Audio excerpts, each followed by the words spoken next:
সুপ্রিয় চাকরি প্রত্যাশী ভাই ও বোনেরা, আপনাদের জন্য নতুন একটা ক্লাস নিয়ে আসলাম। সেটা হলো পার্টস অফ স্পিচের উপর থেকে।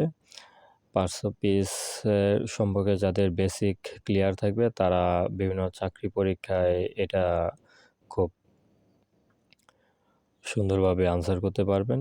তো পার্টস অফ স্পিচ ক্লিয়ার হওয়া খুবই জরুরি। তো আমরা দেখি পার্টস অফ স্পিচ সম্পর্কে বিস্তারিত। তো পার্টস অফ স্পিচ, এখানে বাক্যের যে অংশ সেটা হলো পার্টস অফ স্পিচ, বাক্যের অংশ।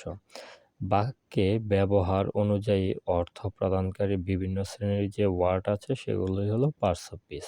তবে ম্যান অফ পার্টস এটার অর্থ কি? এটা একটা ব্যাংকে আসা প্রশ্ন। ম্যান অফ পার্টস শব্দের অর্থ হলো, এটা একটা ফ্রেজ, এটা অর্থ হলো ট্যালেন্টেড বা বিদ্বান ব্যক্তি। এগুলো পড়ে ফেলতে হবে। এগুলো হলো বিভিন্ন চাকরিতে আসা। তো পার্টস অফ স্পিচ আমরা জানি 8 প্রকার। এর মধ্যে নাউন হলো বিশেষ্য, প্রোনাউন হলো সর্বনাম, ভার্ব ক্রিয়া, অ্যাডজেক্টিভ বিশেষণ, অ্যাডভার্ব ভাব বিশেষণ, প্রিপোজিশন পদান্বয়ী অব্যয়, কনজাংশন সংযোজক অব্যয়, ইন্টারজেকশন অনন্বয়ী অব্যয়। তো এই 8 প্রকারের মধ্যে আমাদের যে কাজটা জানতে হবে সেটা হলো অ্যাডভার্ব। এর বাংলাটা হলো ভাব বিশেষণ। এটা একটা প্রাইমারি পরীক্ষায় বাংলা আসছিল। একটা হলো ইন্টারজেকশন হলো অনন্বয়ী অব্যয়, আর প্রিপোজিশন হলো পদান্বয়ী অব্যয়। এগুলো বাংলাটা একটু জেনে নেওয়াটা জরুরি।